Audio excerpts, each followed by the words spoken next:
that forever, except if it is among the words, among the muwahidun, among the Muslimun, among the Tawhid, that are going to be punished before they are forgiven or before they are removed from hellfire. That is to say, their own punishment is for limited time. Even that limited time, so like Allah described in one surah, they are going to be there for what?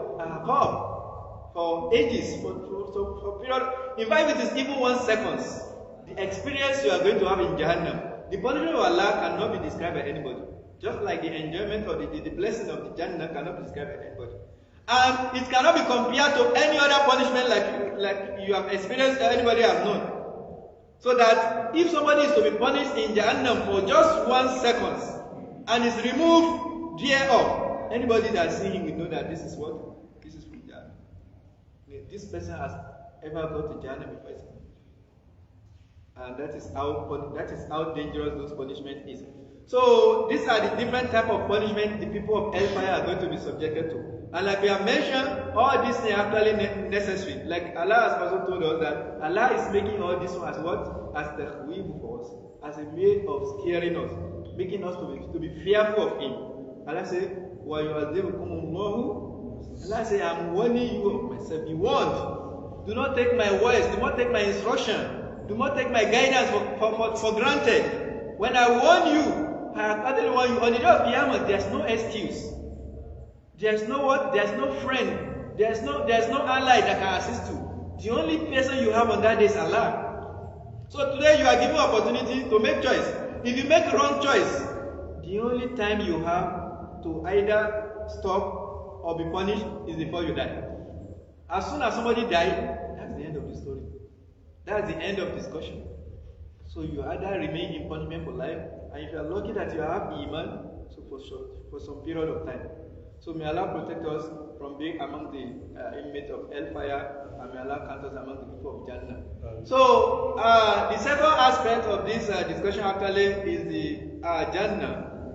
Al-Jannah is the place of the Rahmah of Allah.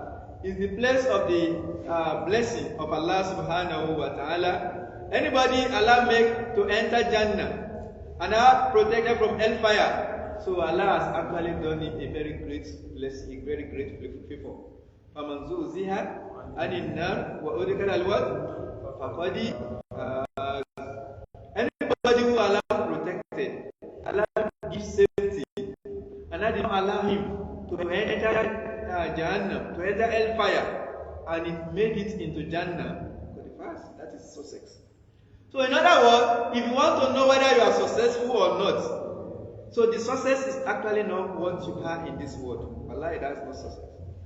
Because how can it be success if after all your enjoyment, if after all your success in this world, you are going to be punished in the grave or you are going to be punished in hellfire? Wallah, you will forget.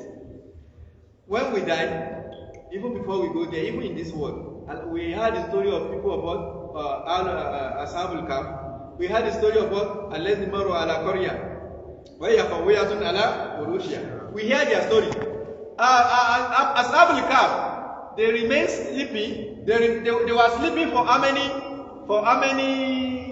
How many years? 300 and what? 309 years. According to Surah Al-Kahf. 309 years. Na joke? Na small year. None of you will live for 309 years. It's not the cause. In fact, if you live more than 100 years, you will dislike yourself. People around you will disown you. They will abandon you. You will not even look like a complete human being again. So if you get to a stage, you yourself you don't want to live. Now we are running away from what? From death. You don't want to die. A stage in our life is coming. You will be tired of this one. Nothing will look meaningful. Nothing will look sensible. Nothing will look attractive. At that time, you don't have any business with the world again. You are essentially disconnected from the world. Is it a house you want to build at that time? Is it a certificate you want to achieve? Is it a degree you want to pursue? Is it a car you want to ride? At that time, you'll be right off that you cannot drive a car again. See, then what again? Just to be eating and drinking. And even your strangers. So you not even see your mate, no friends.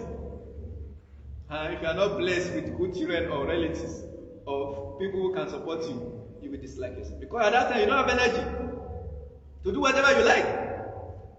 So, when you die, and like before we go there, people of Al-Kahf, when Allah woke them up, they were asking themselves, they were asking, how long have we been here?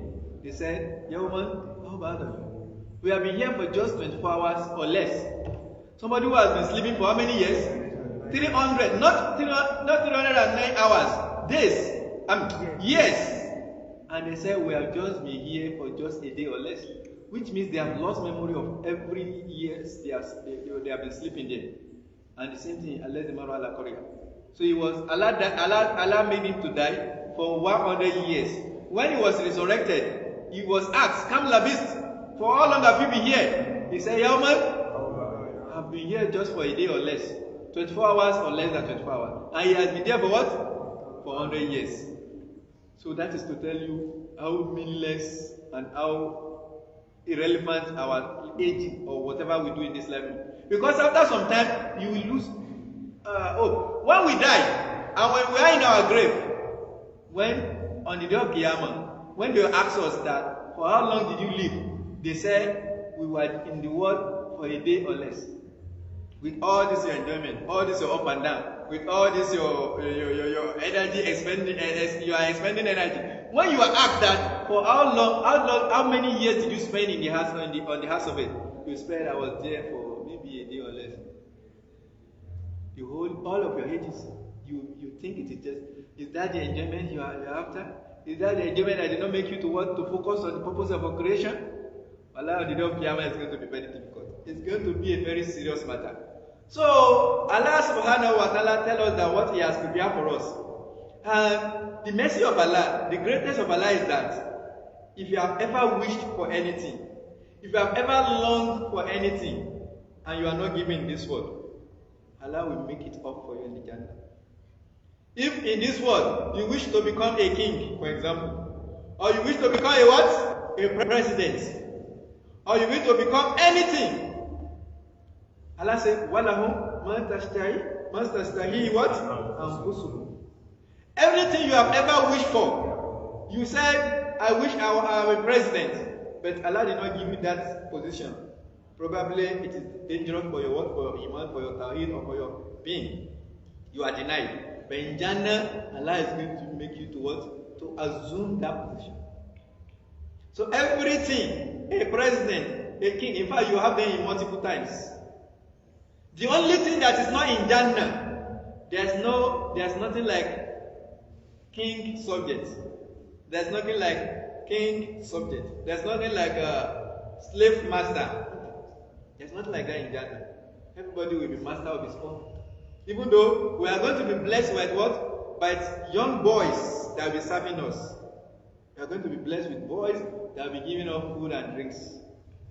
And that is just a blessing, part of the blessing of Allah. Otherwise, everything you want will come to you. You don't need to go to them. In this world, everything you need, you have to work for it. You have to run after it. You have to make efforts to achieve it. But in Jannah, everything you want will make efforts to come to you. As soon as you think that I want this fruit, you'll be seeing it in your front immediately. And the fruit will come to the level of your hand. You don't need to stretch your hand. That is a maximum blessing. And if anybody loses that opportunity, Allah, that is a description of the most unfortunate person who has ever lived.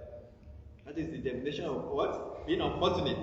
So Jannah, like we have said in one hadith of Prophet Allah said He has prepared for His servant, for His righteous servant, لِعِبَادِهِ الصَّالِحِينَ. He said, مَا لَا عَيْنٌ رَأَتْ وَلَا أُذُنٌ سَمِعَتْ وَلَا خَطَرَ عَلَى قَلْبِ الْبَشَرِ.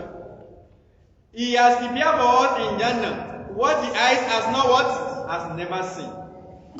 Many people have seen many things. In other words, what does not have comparison? If eye has never seen it, no matter your intelligence, no matter your understanding, you can never comprehend it. You can never arrive at the correct answer. No matter how deep you can think, you can never get the answer. And it is not in terms of inferiority. In terms of what? Superiority. In terms of excellence. Allah said what He has prepared for us in Jannah, no eyes has ever what? Has ever seen it. No ear has ever heard, has ever heard it? You have never heard it. And you never hear it on this house of it. And it has never cut across the what? Human heart. Nobody has ever thought of it. And that is why, if you attempt, you know, these days, sometimes some people make some images or some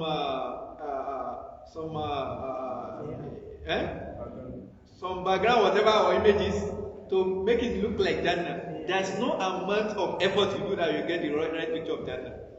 Because your intelligence can never reach it. And that is the beauty Allah has prepared for people of Jannah. Like we have said, if anything you have ever missed in this world, Allah denied you something, and you have been destined to be among people of Jannah, know that that thing you wish for is you are going to have it in Jannah. And the quality you are going to have is not the same quality of this world. Because dunya is different from what? Jannah. They are two different things. And they are far away. Look at even the distance between the heaven and the earth. So, one other quality Prophet Islam made us to know about Jannah is that the Jannah, it has sweet smelling. Like people of hellfire, everything there is offensive. Everything there is what? The odor, the scent, everything there is what? Offensive. But people of Jannah, everything is what? Is sweet smelling. Is attractive. You love to what? To perceive it. And the smell of Jannah is such that people from what? 70,000 years distance away from there, they can perceive it. But there are some people probably describe that even with this distance, the odor can travel. It can diffuse. Even they move close to it, Allah will not make them to be able to perceive it. There are some sinners that no matter how the odor of Jannah can go, they will still not be able to what? To perceive it. So Prophet actually describes some people. In other words, they are what? They are destined for Jahannam. They are destined for Anar. May Allah protect us from such. So apart from this, we have been told that like Jannah has 7 gates or has 7 darajats. Jahannam or Anar. So the Jannah, it has 100 darajats. It has what? 100 darajats. It has 100 levels. And the 100 levels, the highest level is called Al-Firdaus. And this level of Jannah, Prophet said, the distance between one Jannah and the other in terms of level is just like the distance between heaven and earth. We have 100 what? 100 Jannah, the levels. And the distance between each one, first and second, up to the 100, the distance between each one, or 2 successful Jannah, is like the distance between heaven and earth.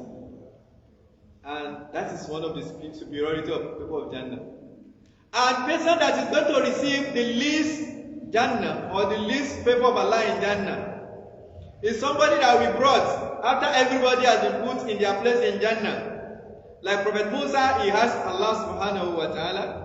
Then when he's brought forward, then Allah will ask him, does he actually have interest in Jannah? Then he will say, but Jannah has already been filled with people of Jannah. It's thinking there's no more space for him. But Allah said, He is going to give him what is more than the king of this world is going to be given. Do you understand that statement? The least person to be rewarded in Jannah, his reward in Jannah is going to be far more than the person with the highest favor in this world, and is the least in Jannah. So one of the favor is going to be given is that it's going to be given like 10 of the size of the blessing of the world, or of this earth service. And another hadith, such a person is going to be one of the people that are removed from the punishment of the hellfire. They have been punished, like we said, some Muslims are actually going to be punished, maybe for their sin, and they have not been forgiven. So after they are removed, then they will be what? They will be taken to Jannah.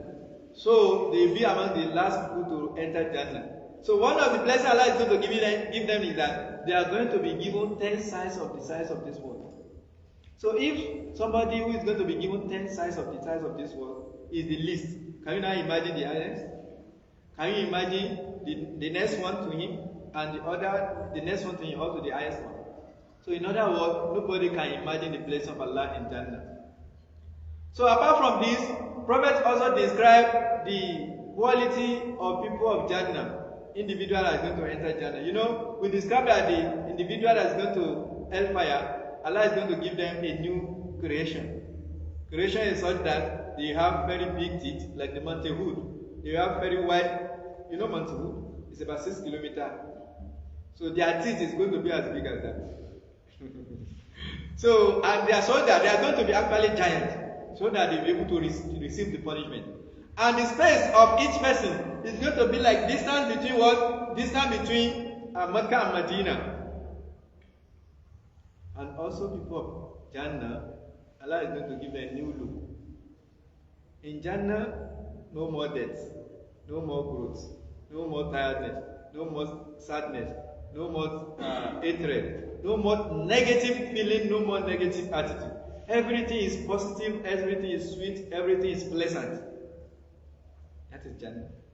So everybody that is going to be entering Jannah, we are going to have the age of Prophet Isa. Everybody is going to have the age of what? Prophet Isa. So one of the jokes of Prophet Muhammad Sallallahu was that there was a day an old woman approached him and asked him that is she going to enter Jannah? The Prophet said there is no space for old people in Jannah. And the woman started crying. So it means I'm not going to Jannah. So because there is nobody in Jannah, there will be what? There will be old. But what Prophet was actually saying is that even if you are old in this world, you are going to be given a age that is not too young and it's not too old. That is what age of Prophet Isa, and that is what 33 years. So in other words, and that is another when we say, even though our favor and blessing is going to be superior than one another, but in terms of individual, nobody will look superior to the other, and nobody will assume superiority to other.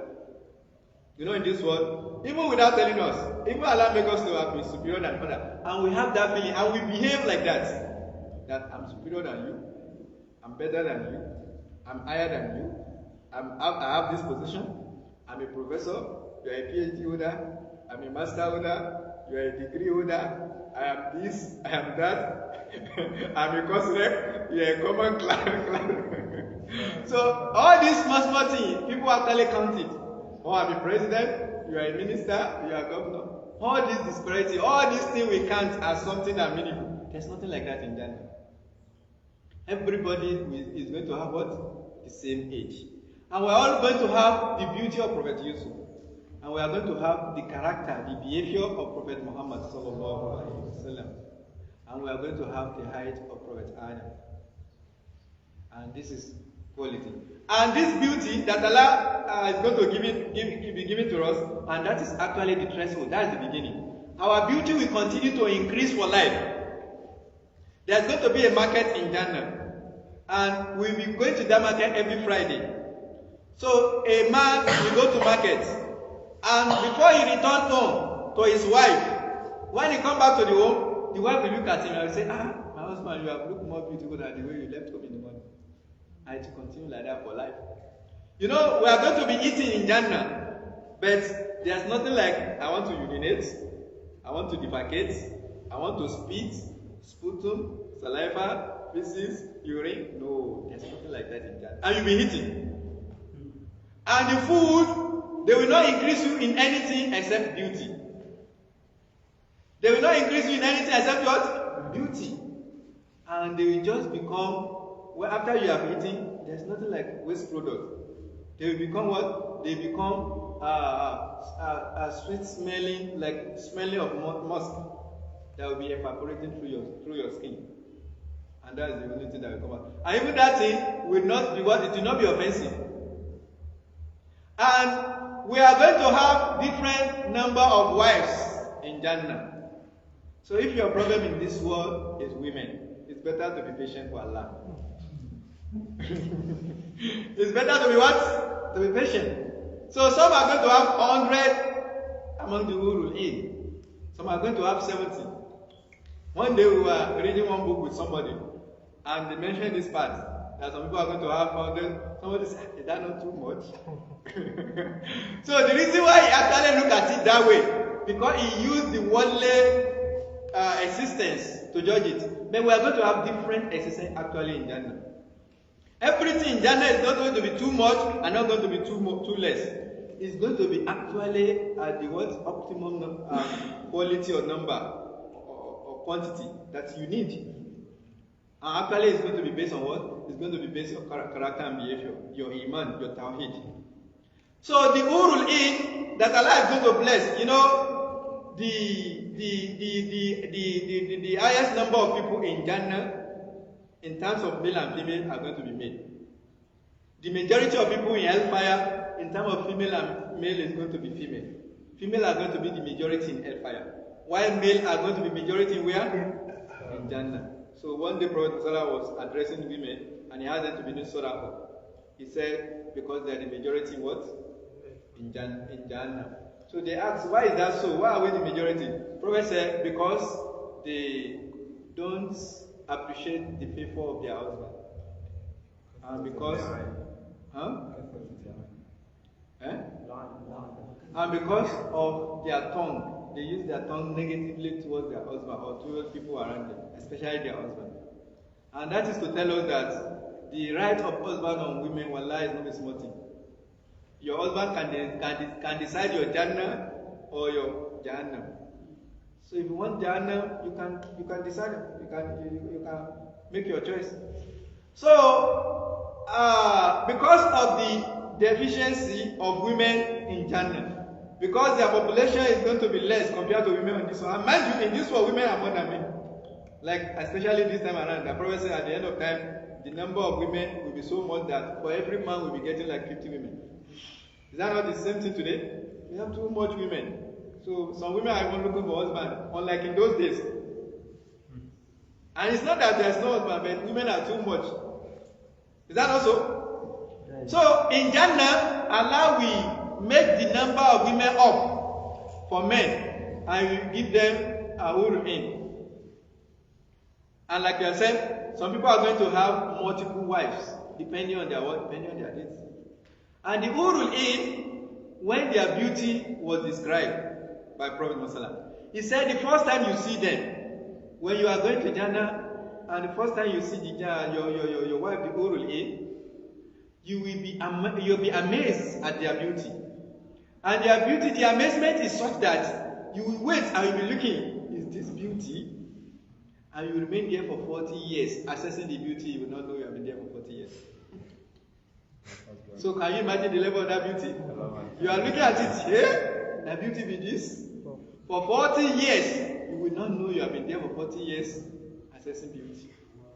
The urul in, Prophet said, if one of them, just one of them, is to spit as saliva, just a spit of saliva to this world, all the 7 oceans, every water body in this world, they become sweet.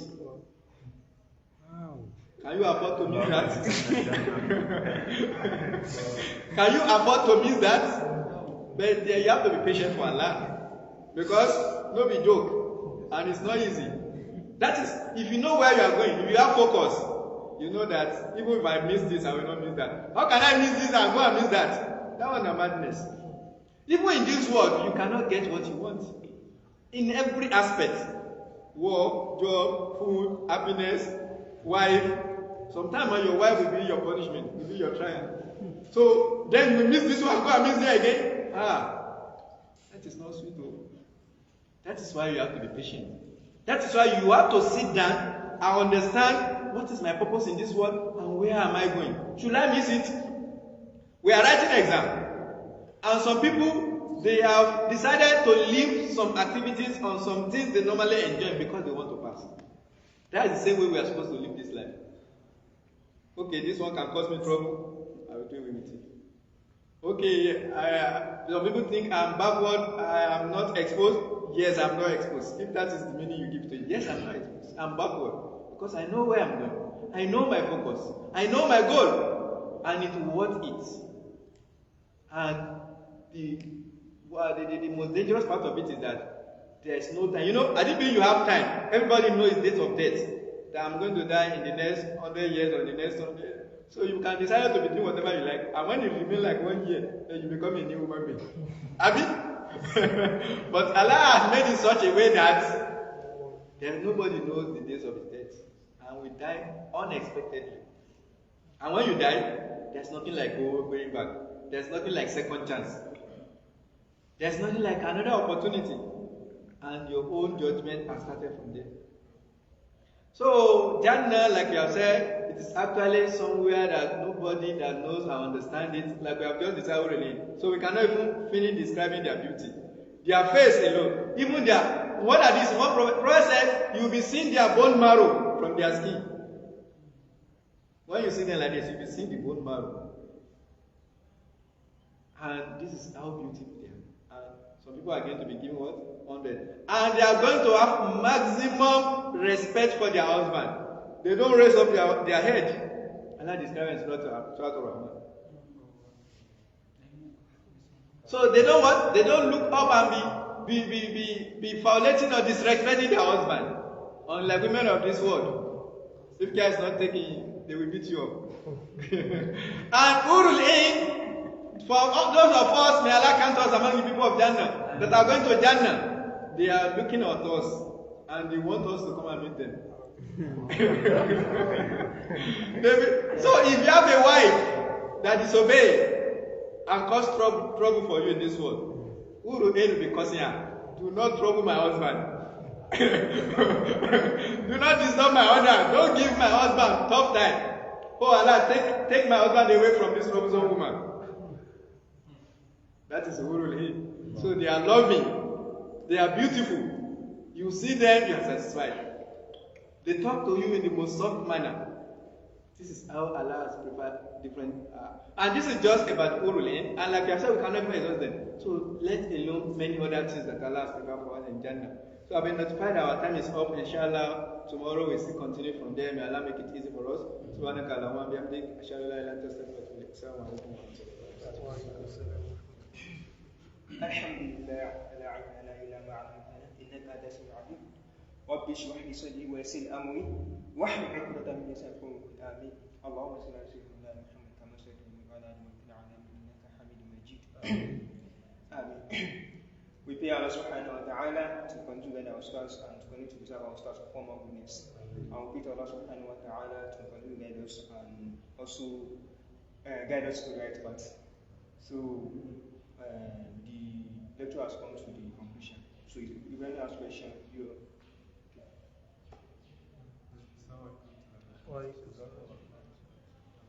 Based on the description of Urul Ain, and is it permissible for someone to name a daughter, or to name a daughter, or to attribute a daughter as Urul Ain, or any other female relative, or someone should call herself Urul Ain? Even if somebody decides to name any relative, whether daughter, sister, whatever female you have as Urul Ain, you can still not have the quality of Urul Ain. You understand? See, so we give name to people by expectation that they will exhibit quality, even at human level. Even at human level, you cannot have the quality of Urul Ain. So look at the beauty with this. Your own saliva.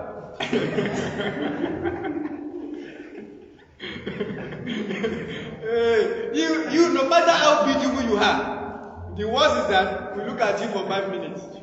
That's the worst. But for Urul, 40 years, you will not even know you have been there.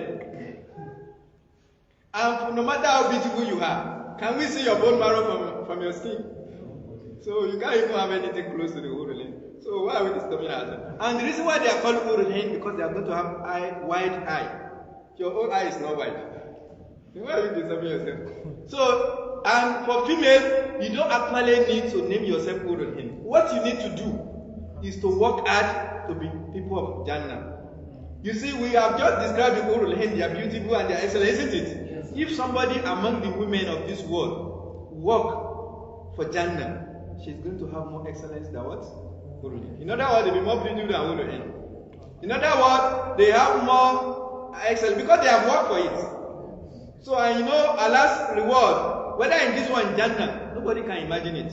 So you don't expect Allah to make the Urul Ain who did not actually work, Allah just use them to compensate us in Jannah. You don't expect them to have more excellence than women who have worked for Jannah. No, Allah doesn't do injustice. So instead of naming yourself Urul Ain, give yourself hard work so that you'll be qualified for what? For Jannah. Now. Any more questions? No. My question is it are we permitted to do so, to name someone for a ring? So that's why I said if the reason why we give name, the reason why we are asked to name ourselves is for us to exhibit the quality of that name. So now something that is not achievable, how does it make sense to attempt it? If you say you are Abdul Rahman, even though some Abdul Rahman don't get Rahman, but this one. You are expected to be having Rahman. Abi? Yes. If you are called Abdulkabir, some people are very worthless. You understand? So when you are given some name, you are expected. All the prophets of Allah, the name they used to name them are their qualities. Like Muhammad, Ahmad. These are quality of Prophet Muhammad. Musa is quality, Isa quality, Unuhu quality, Isa. All their names. In fact, Ishaq, Yaqub is a child after the first child. That's why he calls Yaqub. That follow the first. Like Allah give the good news to the wife that you are going to be given a child, and after that child is going to be Yaqub. In other words, all their names are their qualities. Then if you name yourself Urul, which quality of the Urul are you to have? So it doesn't actually make any sense to do so. Now, what if someone have the name Urul, can we adapt the person? It's better to change the name. So it's better to change the name. So and another thing about naming ourselves in Islam is that, so you should not give yourself a name that will look as if you are excellent, or you are better, or you are superior, or like somebody that said, my name is Mutmainna, and it's not working. It's not working for peace or for Sakina. You understand? Or somebody say it's Sakina, and he's the most troublesome person on the earth of So you should name yourself names that will make you that will appear as if you pray for yourself or you want to exhibit good quality. I hope you understand. So some of the names we give ourselves these days, you see that if you study the history and the story of the Sahaba and our predecessors, you don't see any of such names. You don't see anybody Mutmainna among the Sahabiya, among those. You don't see anybody. What are their names? You don't say name it now. Most of the names we give ourselves today, sometimes, some people even name their child Jannah. You can imagine. Saburo, Jannah, all those. So all those ones, I don't think they are actually necessary. You understand? So that's why some scholars they say some of those names are actually makruh. Even though it's not haram, but it's not the best to give yourself such name. So naming somebody who will in, it is not actually good. So the person may actually think is wishing good for that person, but Urul Ain, you cannot be Urul Ain actually. Even in Jannah, you'll be woman that Allah will give the quality. Now, in the absence of your wife needs to me like can someone still have